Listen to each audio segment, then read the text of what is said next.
Boa tarde a todos. Com você, Vanessa, pode apresentar. Bom, boa tarde. A Lio me passou esse tema, né? Que parece simples, porém bem complexo, né? Como escrever um bom artigo científico, né? Fiquei pensando quando eu vi o tema, falei, meu Deus, como escrever um bom é quase a chave do sucesso, né? Mas aí teve aquele artigo que serviu de base para trazer aqui algumas orientações, algumas dicas e algumas coisas que não fazer, principalmente do ponto de vista dos revisores de revista, né? Bom, vamos lá então. Inicialmente, se estima que a grande maioria dos trabalhos que são enviados para as revistas científicas, para os periódicos, eles são rotineiramente rejeitados. Então, assim, de 80 a 90 e poucos por cento é rejeitado. Então, é muito artigo que é rejeitado. Por quê? Porque os revisores, eles realmente querem artigos que façam contribuições que vão ser significativas ali para a área de conhecimento. Mas, assim, os revisores acabam relatando que muitos dos manuscritos que teriam potencial para serem aceitos, seriam bons, são rejeitados porque eles são mal apresentados. É mais ou menos como se a gente fosse vender um produto para alguém. Se eu tenho uma apresentação ruim, a chance de vender aquele produto é muito menor, né? E aí o grande objetivo do artigo que me foi incluído foi o que fazer e o que não fazer na preparação de um manuscrito para que ele tenha maior chances de ser aceito, né? Antes de iniciar qualquer projeto de pesquisa, eles indicam que a gente faça algumas questões para nós mesmos. Então, essa pesquisa que eu estou pensando, ela é nova? Ela é interessante? É um tema desafiador? Está relacionado a algum tema que está na atualidade, está sendo abordado na atualidade? Ou ele vai fornecer alguma solução para algum problema difícil? Então, antes de pensar em iniciar um projeto, a gente tem que pensar se realmente vale a pena fazer essa pesquisa ou se é só mais do mesmo, né?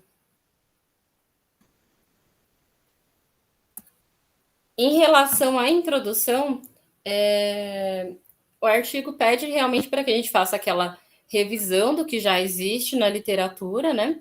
Então, que mostre o problema que a gente pretende solucionar, né? Então, uma revisão básica do que a gente tem nos artigos descritos até então, o nosso problema e qual seria aí a nossa forma de resolver, né? Aí uma dica também que ele coloca da introdução é para que ela não se estenda muito, né? E principalmente para controlar a quantidade de referências bibliográficas, porque além dessas referências, tem as referências que vão na metodologia, tem as referências de discussão.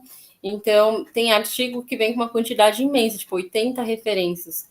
E aí, para eles, é ruim por conta do espaço que vai ocupar ali dentro da revista. Então, eles pedem para ser cauteloso com o número de referências também. E aí vem a primeira parte do nosso marketing, né? O título do artigo, né? Embora ele seja a última coisa que a gente deva decidir, é uma das coisas mais importantes, porque é praticamente você julgar o livro pela capa, né? Se o título for ruim, você não vai se interessar para ler aquele artigo. Então, os revisores consideram algo muito importante. O objetivo é realmente que convide ali o leitor a ler o seu artigo, né? Tem que ser uma coisa que seja realmente chamativa, né? Eles indicam no artigo que a gente faça um título e envie para outros 6 pesquisadores que não estejam envolvidos na pesquisa, e só o título. E perguntar para esses pesquisadores, se você visse esse título, o que você ia esperar desse manuscrito? Você ficaria animado para ler esse manuscrito? Então, é uma dica bem legal, até que eles levam para todas as demais sessões do artigo, né? Que é enviar realmente para 6 pessoas, pelo menos, que não estão envolvidas ali com o seu projeto, e fazer algumas perguntas para ela, para ver se realmente está dentro do que você está esperando ali, aquele título, a metodologia, tudo, enfim. Eu achei bem interessante essa parte, porque eu, particularmente, nunca tinha parado para pensar nisso, né? Vou enviar para um colega para que ele veja. Particularmente, embora eu já tenha alguns poucos artigos publicados, mas eu nunca fiz isso, né? Nunca pedi a opinião de outras pessoas que não fossem o orientador.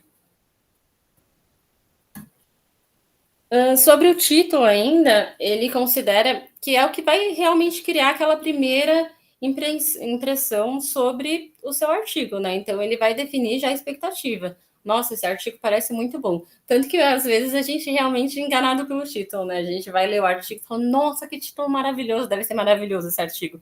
E quando a gente começa a ler, vê que nem é tudo isso, né? Eles avisam bem que o primeiro leitor que vai receber ali nosso artigo é o revisor. Então, se a gente não causar aquela boa impressão no revisor, não vai ter um segundo leitor aí para ler o nosso artigo. Eles consideram que é importante que tenha o menor número possível de palavras, que descreva de uma forma aí resumida o que vai ter no manuscrito e que prenda a atenção do leitor. Eles também pedem para que a gente não coloque nenhuma abreviatura, que evite alguns detalhes que não são necessários, né?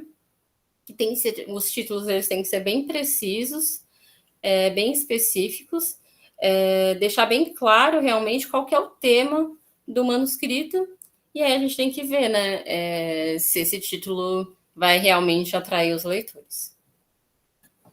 Em relação ao resumo, é a segunda parte da nossa propaganda, né? A segunda carinha ali do artigo. A primeira seria o título, e aí a segunda é o que geralmente a grande maioria das pessoas lê inicialmente, seria o resumo, né? O resumo ele tem que criar um interesse muito grande naquele artigo, porque embora saibamos que exista o SciHub, existe um mercado muito grande aí de venda de artigos pelas revistas, que é o que mantém aí as revistas e os periódicos, né?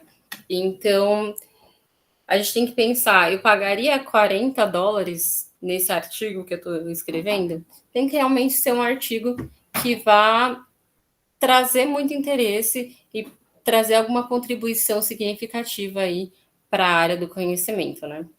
E aí ele indica que tem os 3 tipos principais de resumo, né? Que é o indicativo, o descritivo, que vai descrever o que a gente abordou aí nos tópicos.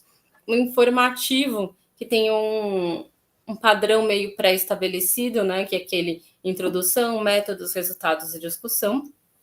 Mas não necessariamente a gente precisa colocar introdução, método, resultado. Pode ser tudo junto, porém ele segue essa linha de raciocínio. Ou resumo estruturado, que aí vai ser de acordo com o que a revista exige. Tem revista que não exige um resumo da introdução, mas já vai direto para o objetivo, ou problema, enfim. Então, cada resumo tem sua particularidade, aí vai depender do periódico que você vai que é o objetivo de enviar o trabalho, né? Mais uma vez, esse resumo ele tem que ser enviado aí para mais 6 pessoas que não vão estar envolvidas com a pesquisa, só o resumo, sem o trabalho completo. E aí a gente vai perguntar para essas pessoas: o resumo está escrito de uma forma clara e sem jargões? A pesquisa te interessa? Você acha que vai trazer alguma contribuição significativa para esse campo do estudo? E o mais importante, né? Você pagaria para baixar esse artigo? Bom, além de tudo isso, o resumo ele tem que realmente enfatizar aí os resultados. Então, acho que o que tem que ficar mais explícito são os principais resultados e o que é aquela contribuição, o que aquele resultado vai contribuir para aquela área do conhecimento. Geralmente os resumos são realmente pequenos, então 150. Quando a gente está uma revista muito generosa, eles deixam umas 200 palavras, mas geralmente são 150 palavras. Então a gente tem que vender o nosso peixe com 150 palavras. Um trabalho que aí levou 2, 3 anos, que tem 5, 6 páginas, a gente tem que resumir, ainda resumir de uma forma bastante atrativa, né? A gente tem que deixar bem claro, então, que aquela pesquisa é relevante, é interessante e se ela é importante. Senão, obviamente, as pessoas não vão ler o restante do artigo, né? Então, eles consideram que uma ou duas frases para introdução e metodologia, ou para objetivo e metodologia, e todo o restante do resumo tem que realmente focar mais nos resultados da pesquisa, que vai ser o que vai mais chamar a atenção. O resumo, ele só deve ser escrito, assim como o título, quando a pesquisa já estiver concluída, né? Se fosse os passos, seria o artigo inteiro, escrito, aí vem o resumo, e aí o último passo seria o título. Eles orientam que a gente não use jargão, que não use nenhuma referência no resumo, né? Para a gente não prometer demais, mas também não se sabotar, né, com o resumo. E que a gente pode levar uma semana ou mais para escrever um resumo muito bom. Então, o que geralmente a gente pensa que é a coisa mais simples, mais rápida, para os revisores é uma das coisas mais importantes e que eles consideram que você pode realmente levar um tempo maior para desenvolver de uma forma mais efetiva. Aí vem dentro do resumo não, né? Ao término do resumo vem as palavras-chave. As palavras-chave são essenciais aí para o nosso artigo, porque são a forma pela qual o nosso artigo vai ser encontrado pelos pesquisadores, pelos leitores, pelos clínicos, né? Então ele vai influenciar muito se o leitor vai conseguir ou não encontrar o nosso artigo na literatura.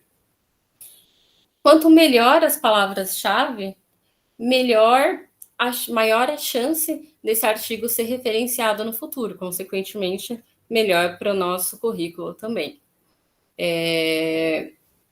As palavras-chave também vão ajudar aí o editor da revista a encaminhar para os revisores apropriados. Então, pelas palavras-chave, pelo resumo, ele consegue direcionar melhor qual que é o revisor que se encaixa ali naquele artigo. As palavras aí tem que refletir geralmente o tópico mais essencial, então o que realmente você está estudando, e a gente tem que evitar aí palavras com significado muito amplo, né? Aí só trouxe para vocês onde que a gente geralmente encontra as palavras-chave, né?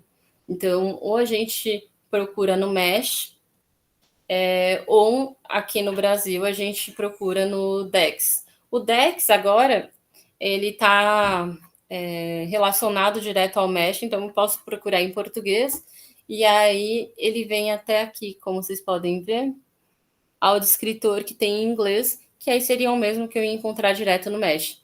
Então, assim, por exemplo, no meu caso, eu estudo coordenação motora de criança.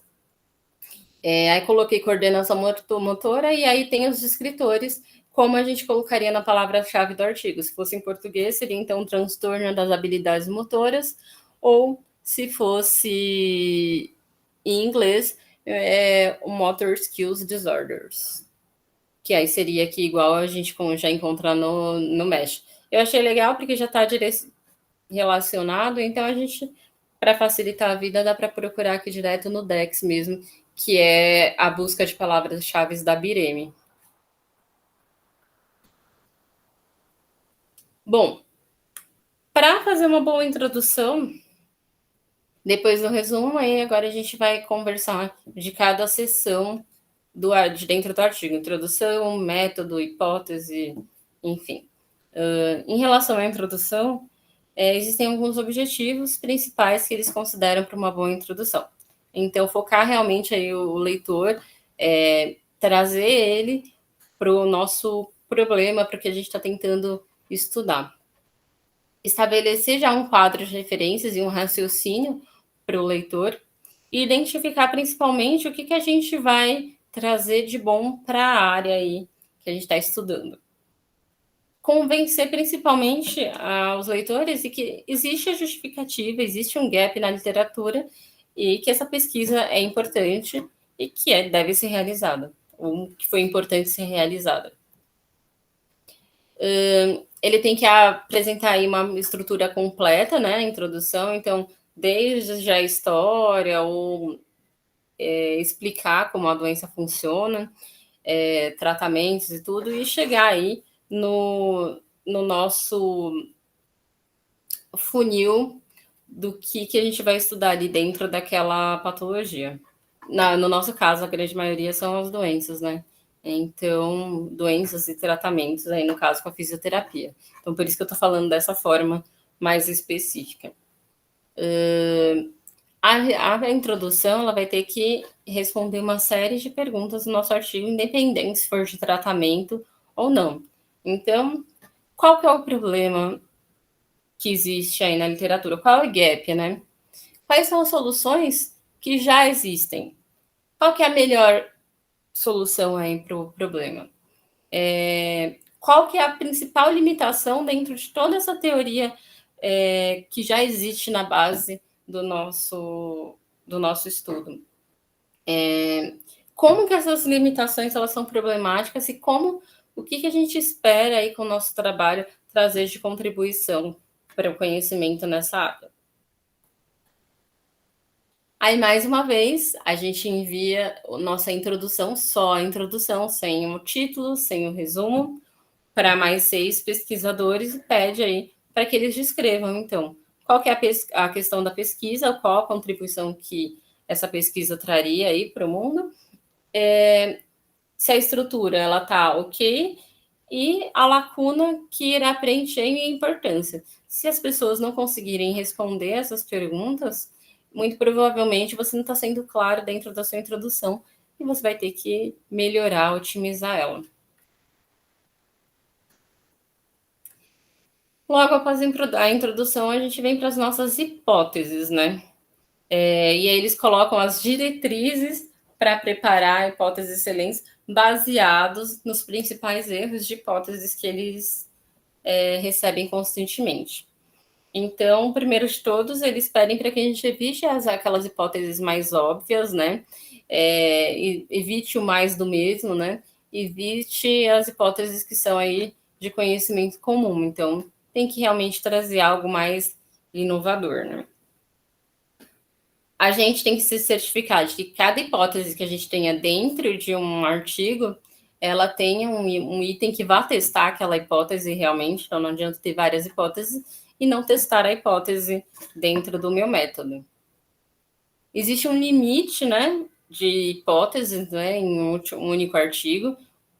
O ideal é que seja o mínimo possível mesmo, então uma hipótese seria excelente, né? Se tiver mais que isso, que não sejam tantas, porque a gente tem aí um limite de páginas, limite de tudo, né? De pacientes, de quanto mais hipóteses eu tenho, muito provavelmente mais pacientes eu vou precisar para responder todas aquelas hipóteses, né? A gente tem que vincular a hipótese ao teórico do nosso manuscrito, então a introdução e a hipótese têm que conversar. Ao escrever as hipóteses, eles pedem para a gente evitar as hipóteses nulas, especificar os efeitos que a gente espera aí, né? E principalmente não esquecer que além do erro do tipo 1, existe o erro do tipo 2, né? Que a gente pode não encontrar um resultado, sendo que existe resultado. Então, acaba que dentro dessas diretrizes eles já relacionam aí com cálculo amostral, com modelo estatístico que vai ser utilizado, né? Então já começa a pensar aí nos erros que podem existir. Ou a gente falar que existe efeito quando na verdade não existe, que seria o tipo 1, e o erro do tipo 2 aí, que é falar que não tem resultado, quando na verdade teria, e o meu trabalho que não teve poder suficiente para mostrar esse resultado. Depois da hipótese, a gente já inicia, então, a sessão de metodologia, né? Dentro da metodologia, os principais objetivos vão demonstrar que a gente realmente seguiu ali os padrões científicos aceitáveis aí dentro de uma pesquisa. E, principalmente, permitir que outros pesquisadores repliquem o nosso estudo, se eles tiverem interesse, e que seja realmente efetivo. Quais são as principais questões, né, que a gente tem que ter dentro da nossa metodologia, né? A gente tem que pensar se a nossa pesquisa está realmente clara e se o que eu estou propondo na metodologia está apropriado, está conversando ali com a questão de pesquisa que eu descrevi anteriormente. Dentro de toda metodologia tem limitações. Então, a gente já desde da escrita dos nossos manuscritos, a gente tem que estar ciente que existem limitações. No final, na discussão, a gente já tem que aí pensar nas retificações, no que seria retificável dentro dessas limitações. Porém, a gente não deve presumir que as limitações sejam completamente infinitas e flexíveis. Vai chegar ali no momento que vai ter tanta limitação em que a metodologia vai se tornar inadequada e vai invalidar o artigo. Então, a gente tem que saber o que vai ser limitante ali dentro daquela metodologia que eu estou propondo, saber e pensar no que eu vou discutir ali no futuro e pensar também, principalmente na fase que a gente está fazendo o projeto, né? E muito, 10 anos antes de pensar no artigo, pensar nisso, né? Se as minhas limitações não vão ser tão grandes que vão validar aí o meu trabalho. As limitações, elas são um tiro no pé, né, do pesquisador dentro de um artigo, porém, quando a gente aponta ela de uma forma tranquila, a gente aponta as nossas limitações, não alguém aponta nossas limitações, né? A gente também já pode direcionar possíveis caminhos para que essas limitações não ocorram em outros trabalhos. Então, é bastante importante essa parte de limitação. Dentro da metodologia, aí a gente pensa no tipo de análises que a gente vai fazer, né? A gente vai fazer uma análise quantitativa, então a gente tem que pensar se aquela análise que eu estou propondo, ela está realmente clara para aquela questão de pesquisa, se ela está apropriada, né? Nas qualitativas, esses revisores, eles acabaram falando que é muito comum que não seja tão clara a forma como os resultados foram fornecidos ali dentro das análises qualitativas. Os resultados não, como foram colhidas as informações aí dentro das análises qualitativas. Então, eles dizem que a gente tem que realmente fornecer aí a narrativa clara, lógica, como que para chegar ali na conclusão de como o pesquisador chegou naquela interpretação. E aí existem realmente os métodos que são sofisticados, que são disponíveis, amplamente disponíveis, inclusive existem colegas aqui dentro do grupo poderiam falar disso muito melhor que eu, e que fornece aí um quadro bastante rigoroso para comparação e interpretação sistemática das análises. Então, é muito importante, não é porque é qualitativo que é bagunçado, né? Então, ele tem que ter um método muito bem especificado para que as pessoas entendam e consigam ter a lógica ali de como interpretar o que foi encontrado. Resultados. Mais uma sessão, né, aí do nosso artigo. Nessa sessão, o ideal que eles indicam para a gente que a gente siga a mesma sequência do desenvolvimento referencial da pesquisa. Então, eu comecei falando de força muscular, depois eu falei de ADM.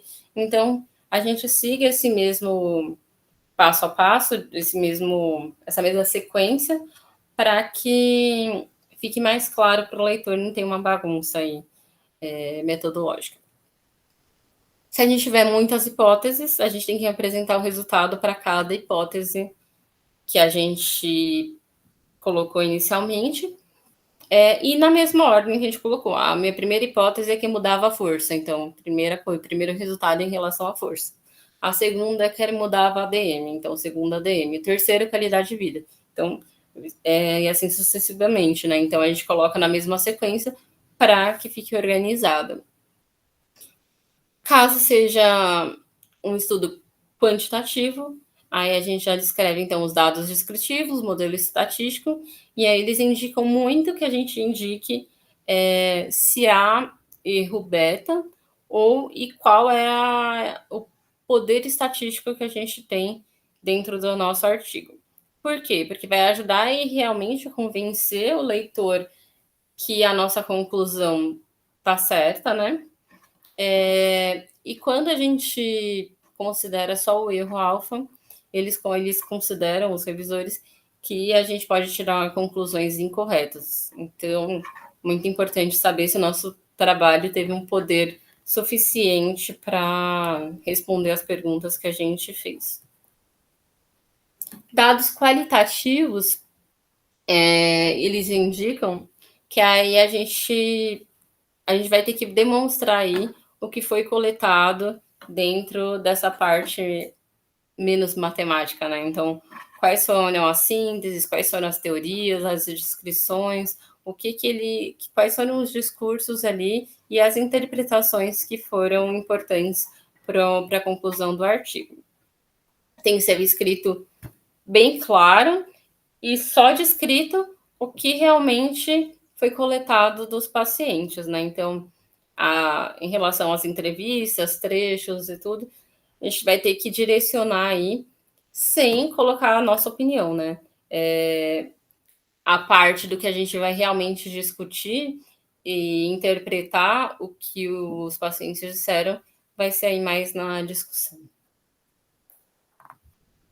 Dentro dos resultados, eles consideram muito importante que existam figuras e tabelas, porque são formas bem eficientes, bem claras de mostrar os nossos resultados. Então, eles indicam que a gente não coloque tabelas muito extensas e que todas as legendas, tanto das figuras quanto das tabelas, sejam bem claras. Então, a gente tem que olhar a tabela, olhar a figura e entender, mesmo que eu não tenha lido o artigo, eu tenho que entender ali o que aquilo está me mostrando.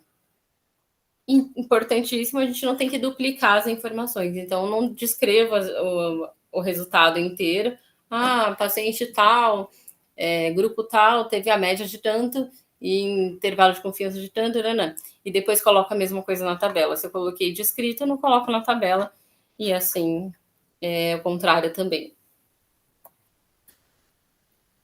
Próxima sessão é discussão, né? Então, depois que a gente escreveu todos os resultados direitinho, na lógica das hipóteses, na lógica do que eu descrevi ali ao longo da introdução inicialmente, eu chego, então, na discussão. Aí a gente, nessa parte, eu acho que todas as partes são difíceis, né? Mas eu, particularmente, considero uma parte muito difícil, né? A gente vai ver como que os nossos resultados aí se relacionaram com o que originalmente a gente estava propondo para o nosso artigo.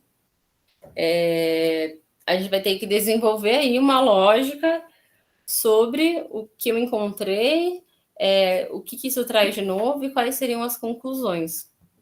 A gente vai ter que interpretar aí cada um dos resultados que a gente obteve. Então, quanto mais coisas eu procuro, mais coisas eu vou ter para discutir também. A gente tem que mostrar que nossos dados realmente são consistentes. Então, a gente geralmente procura na literatura dados e resultados que podem explicar o porquê que existem essas. Por que a gente teve aquele resultado ou por que não teve aquele resultado. Então, encontrar na literatura as explicações porque a gente encontrou aí nos nossos resultados. Na discussão, a gente vai ter que, mais uma vez, convencer aí o editor, né? O revisor, perdão, que o nosso trabalho é importante e que ele merece ser publicado. Aí, nessa parte, mais uma vez, a gente vai realmente pensar naquelas limitações do método, e a gente vai descrever as limitações e justificar. Apesar das limitações que a gente conhece, a pesquisa é importante e mesmo assim vai acrescentar aí mais um tópico à base do conhecimento a respeito daquela área. Vai descrever aí, então, e orientar futuras pesquisas, vai dar ideias para novas lacunas aí que existam na literatura. Eles dizem para a gente não introduzir termos ou ideias que não tenham sido descritas anteriormente. Então, eu não coloquei nada na introdução sobre força, aí no final, na discussão, eu começo a falar de força, não vai ter nada a ver com o que eu inicialmente tinha proposto. Então, não introduzir na discussão termos novos. Eles pedem também para a gente não colocar palavras não quantitativas. Então, baixo, alto, extremamente, rápido, dramático, massivo, consideravelmente, excessivamente. Todos esses, eles pedem para ser evitados, que a gente seja o mais específico e quantitativo possível. Nas conclusões, a conclusão também é uma seção muito importante dentro do nosso artigo, porque é o que vai finalizar, e é a impressão final que vai ficar do nosso artigo, né? Então, eles consideram que é o final ali. Tudo foi legal, a conclusão foi ruim. Mas será que esse artigo merece realmente ser publicado? Então, a gente vai mostrar aí para os revisores que nosso artigo merece ser publicado. A conclusão tem que ser clara e ela vai realmente influenciar, segundo esses revisores aí, vai influenciar o revisor a julgar o trabalho dos autores. O que concluir? As conclusões mais globais e específicas em relação ao que a gente propôs inicialmente, aos objetivos. Então, nossa conclusão tem que responder aos nossos objetivos, tem que responder às nossas hipóteses. Tem que demonstrar que a gente realmente respondeu aí a investigação que a gente inicialmente propôs, que a gente está contribuindo para um conhecimento novo, acrescentando alguma coisa ao conhecimento existente. Com tanta pesquisa sendo feita atualmente, tantas pesquisas triviais, né, a gente tem que mostrar que nosso trabalho não é trivial e que ele é importante aí para a área. A gente também pode indicar aí, se for apropriado, né, alguma limitação e sugerir aí algumas pesquisas futuras, ou salientar algumas que estão em andamento, às vezes, do próprio grupo. Algumas coisas não devem ser feitas na conclusão. A primeira que eles orientam é não resumir o manuscrito na conclusão, porque a gente já tem o resumo. Não fazer afirmações triviais e não exagerar no impacto da investigação, mas também não minar aí a nossa pesquisa. Então, todas aquelas palavras que apliquem certeza, poderia, provavelmente, talvez, vai trazer uma coisa ruim para a nossa conclusão, mesmo para o nosso trabalho. Então, tudo isso provavelmente, talvez, poderia, são coisas que vão aí diminuir impacto do nosso artigo, então a gente não deve utilizar.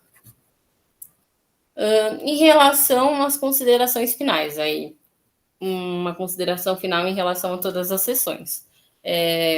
A gente tem que, quando vai pensar em encaminhar um manuscrito para algum lugar, ver qual realmente são os periódicos que tem a ver com o escopo do meu trabalho. A revista tem que ter o escopo parecido aí com o que eu estou estudando, né? Então, esse periódico, ele tem objetivos, tem artigos parecidos, quais são os leitores, quais são os tópicos que eles estão publicando mais no momento.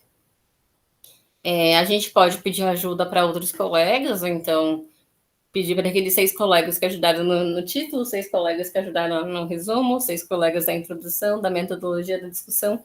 A gente chega neles e faz um senso comum, né? Os artigos que a gente referenciou ao longo do trabalho é um caminho aí para qual periódico provavelmente eu devo enviar o meu artigo. A gente tem que considerar muito o público da revista, especialmente para o tipo de linguagem que eu vou fazer. Então, meu objetivo é atrair o clínico, o especialista. Não, o meu objetivo é atrair mais pesquisadores. Não, meu objetivo é o público em geral leigo. Então, qual que é o meu objetivo dentro daquela pesquisa? Tão importante quanto se o público vai ser mundial, então se eu vou fazer uma publicação internacional, se eu vou fazer uma publicação local, né? Dependendo do tipo de resposta para essas perguntas, a gente pode moldar o nosso manuscrito, por exemplo. Se meu objetivo for atingir os clínicos, os especialistas, eu posso colocar um linguajar não tão técnico, né? Vou atingir mais pesquisadores, então vou colocar o mais formal e o mais técnico possível. E assim a gente vai organizando de acordo com o nosso objetivo. Então a gente ajusta a redação para o periódico, né? O ideal que eles consideram é que a gente consulte aí os resumos dos artigos mais recentes.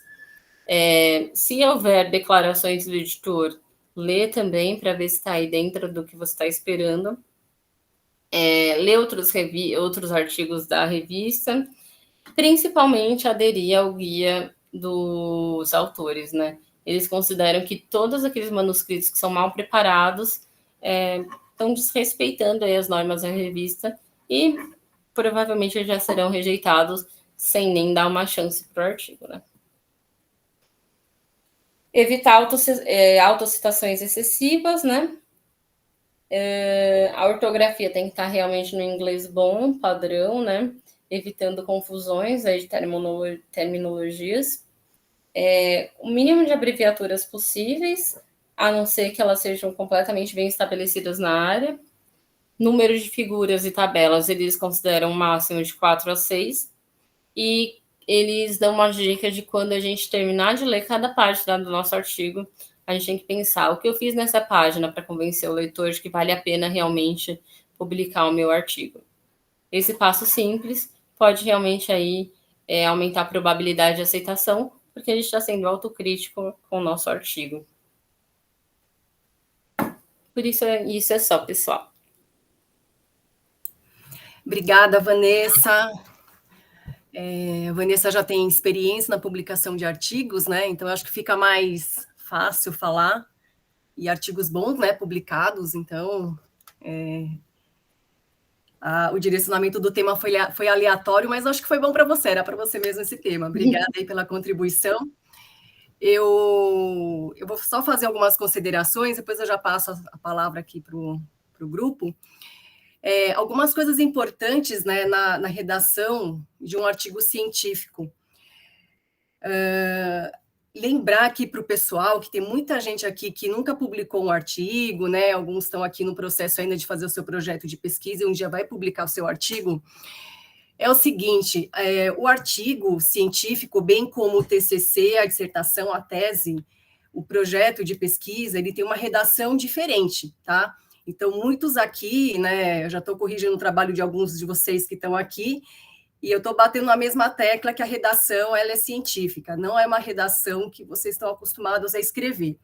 E isso é treino, tá? Então, uma vez que você entender, que você já terminar uma dissertação, enfim, ou publicar um artigo, isso vai ficar mais fácil, né? Vai ficar mais fluido, vai ficar automático. Então, basicamente, é importante vocês dividirem em parágrafos, né? Quantos parágrafos vocês vão fazer e colocar bullet points, né? O que vai ter que conter nesse parágrafo? Quais são os pontos que eu quero colocar nesse parágrafo? Então, no primeiro, no segundo, no terceiro, quantos parágrafos vocês estipularem? Frases curtas e diretas, tá? Outra coisa que eu tenho percebido, né? Que algumas pessoas colocam um termo assim coloquial entre aspas e acha que passa, né? Assim, coisas que é do dia a dia da nossa conversa, isso não cabe numa redação científica, tá?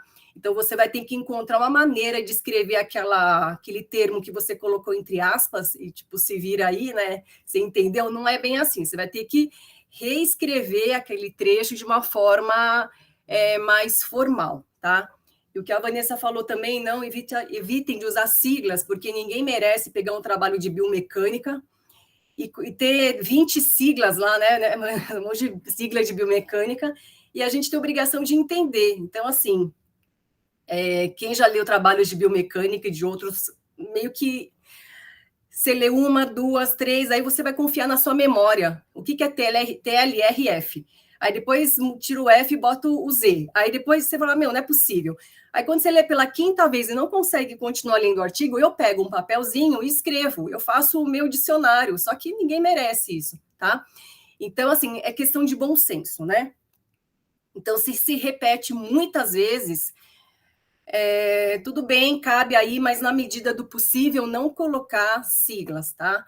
Tirando, né, HIV, né, H2O, essas coisas que todo mundo conhece aí, tudo bem colocar. Mas encher de sigla evita, porque imagine se colocar no lugar do leitor, que é muito, muito, muito trabalhoso ficar tentando entender essas tais siglas. O inglês, pessoal, o inglês é assim, eu faço questão, quem já está aqui no grupo de pesquisa já faz um tempo, eu faço questão que o inglês esteja perfeito. Então, assim, como a Vanessa falou, não tem como o nosso trabalho ser perfeito. A gente faz o melhor que a gente pode. E a gente sempre vai fazer o melhor que a gente pode. Mas a gente sabe que tem problemas. E todo trabalho tem problemas, né? O melhor trabalho é o que tem menos viés possível. Só que a gente não pode mandar um artigo, submeter um artigo, sabendo que eu traduzi e passei no Google Translate. Gente, não dá. Tá? Se coloca no lugar da pessoa que vai receber isso. Por mais que a gente passe no tradutor, que a minha tia, o meu tio, o meu primo, que morou no Canadá, nos Estados Unidos, ele não entende, ele não é nativo. Talvez ele é nativo, só que ele não entende desse tema que eu escrevo. E não dá para confiar para economizar esse dinheiro, tá?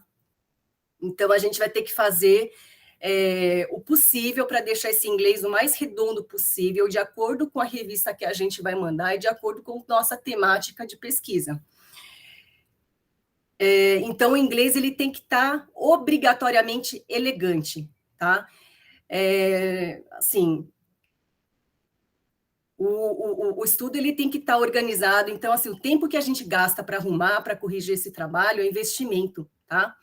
Ai, mas a Lil é muito exigente, né? Meu trabalho fica um mês com ela, não passa. Eu já falei para vários de vocês, né? Quando o trabalho chega para mim, tá fácil, eu devolvo em uma semana.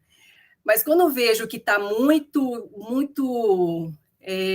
a redação tá muito ruim, isso sim, início de trabalho, tá, gente? Estou falando versão final do artigo aí, porque daí, na verdade, eu tenho que olhar mesmo, porque tem que passar um pente fino mesmo, mas aí já está no final.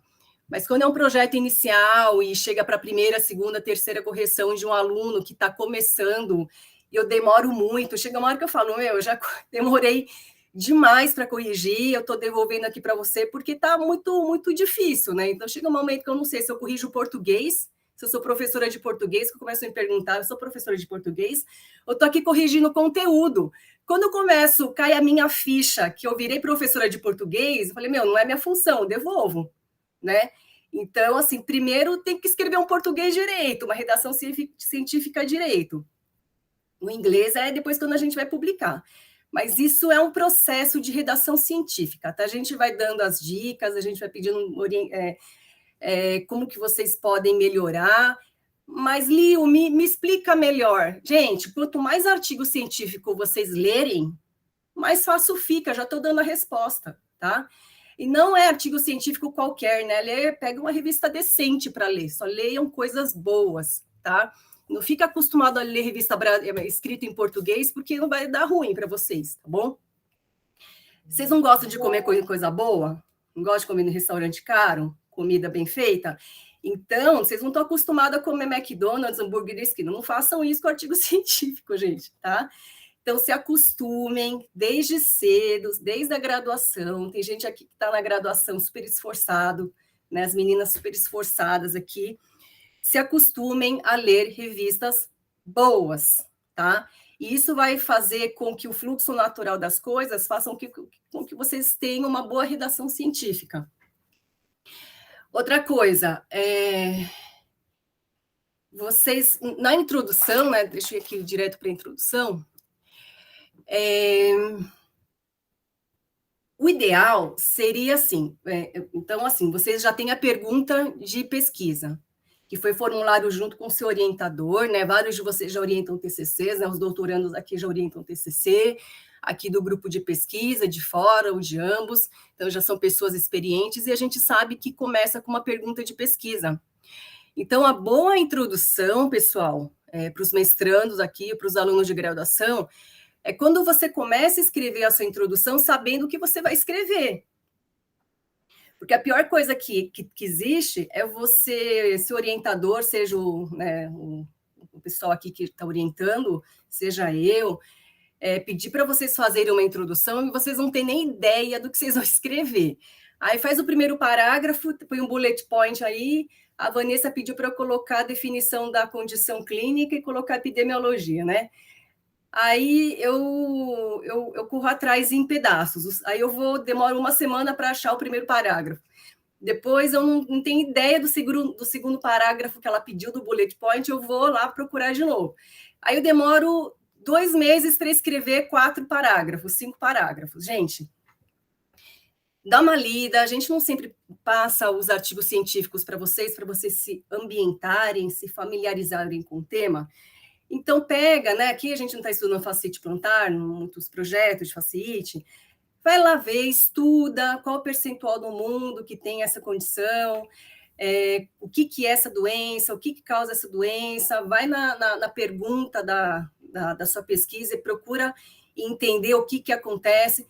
Tendo digerido tudo aquilo em mente, tendo lido, tendo feito as suas anotações, aí você começa a tua introdução. Não vai ficar perfeito, mas você não vai começar da estaca 0, 0, 0, partindo do nada, tá, pessoal?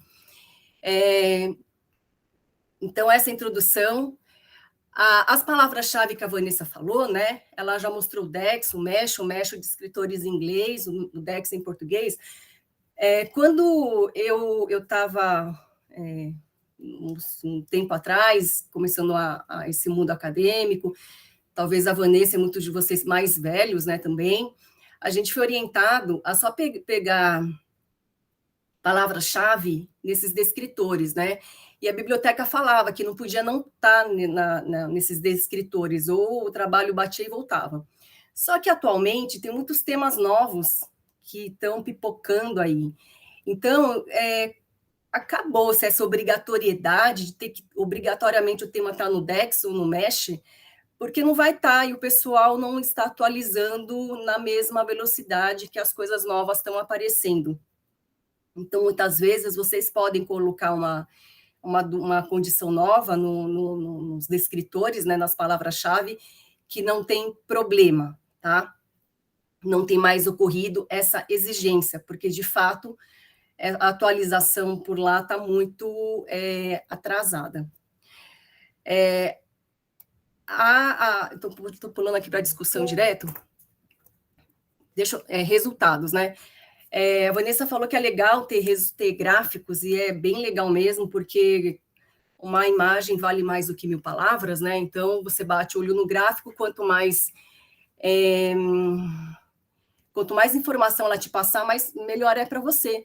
Só que, no entanto, tomem cuidado, porque o gráfico, muitas vezes, a escala, ela engana, tá? Então, além de ter figuras, é importante ter tabelas também, porque por meio da tabela você consegue ver o valor real.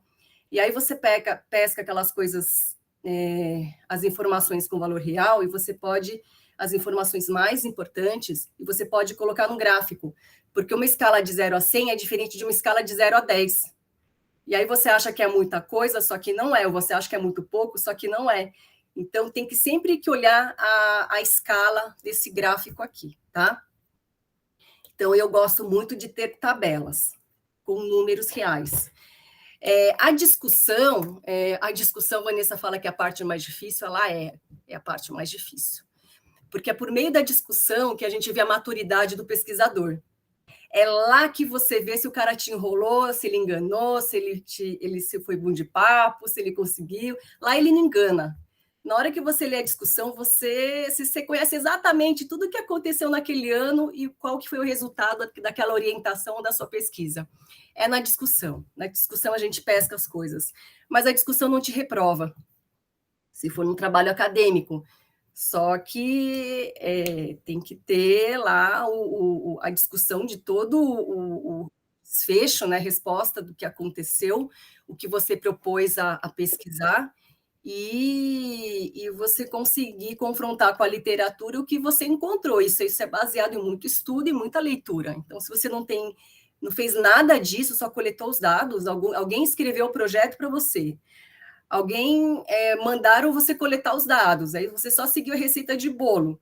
Durante 2 anos no mestrado, você não pegou um artigo científico, você teve o trabalho de pegar só lá para fazer a introdução. Gente, se vocês estão fazendo uma pesquisa, vocês têm que se atualizarem, vocês têm que estar atualizados com o tema, né? Senão, para que você está fazendo esse trabalho? Você está coletando os dados para quê? Coletar dado é braçal. Então, se vocês não fez nada disso durante o seu processo acadêmico, a gente consegue ver claramente na sua discussão, tá? É aí que pega as coisas. Então, façam fazer valer, né, o tempo de vocês investido, tá? Eu acho que é isso por enquanto. Tem mãozinha levantada, tem várias discussões aqui. Professora, tudo bem? Sou eu. Tudo bom, Matheus?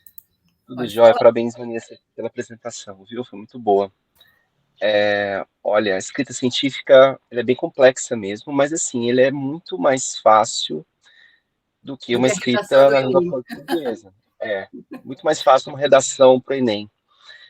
Porque é o seguinte, a escrita científica ela é objetiva, ela é simples, menos é mais. Só que a gente tem que sair de um mundo no qual a gente escreve totalmente rebuscado, as leituras são rebuscadas, com uma leitura mais simples, né? Porque até a tradução depois para o inglês é simples. Então fica muito difícil depois o processo de tradução. Essa é uma das coisas importantes para falar, principalmente quem está no IC, né, iniciação científica, tem que entender que habituar com leituras científicas, esquecer um pouquinho, tudo bem, deve ler um romance, uma ficção científica nas férias, acho que não tem problema nenhum, mas habituar ao mundo de uma escrita científica fica muito mais fácil para escrever depois, né? Isso é uma das coisas interessantes.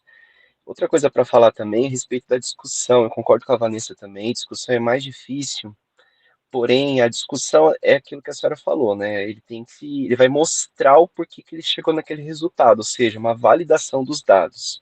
O que eu observo muito, e até nos livros de escrita científica falam, é sobre a discussão fofoca, né? Traduzindo para o português, é aquela discussão que ele fala, segundo a Liu falou isso, mas segundo a Vanessa falou isso, mas segundo o Anthony falou isso.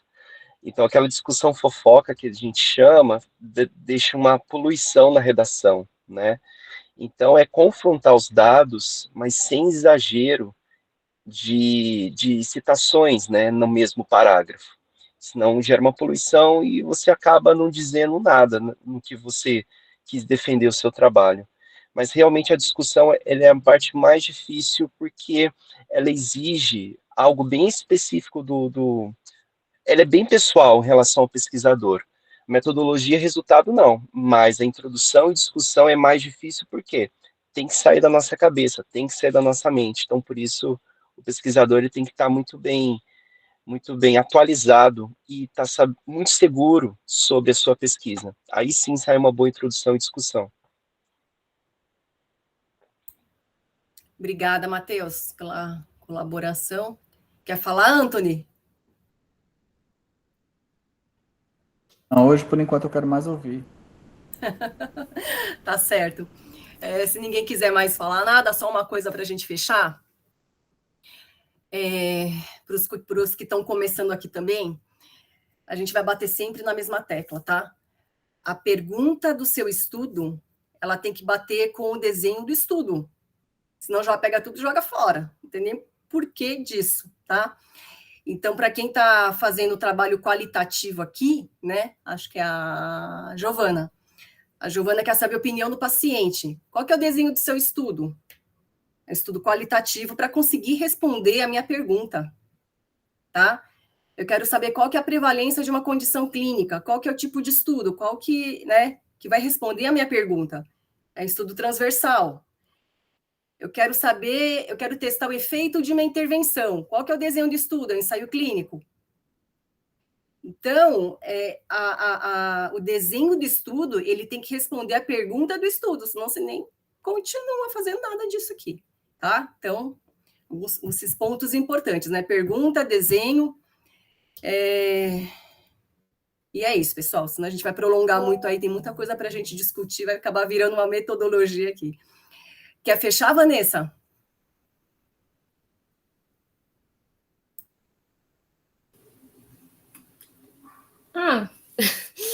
Acho que você já falou tudo o que precisava.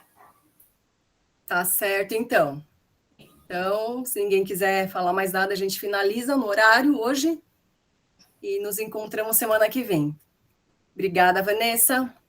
Imagina, obrigada a vocês. Boa noite. Boa noite. Valeu, boa noite. Valeu, Júnior. Boa noite.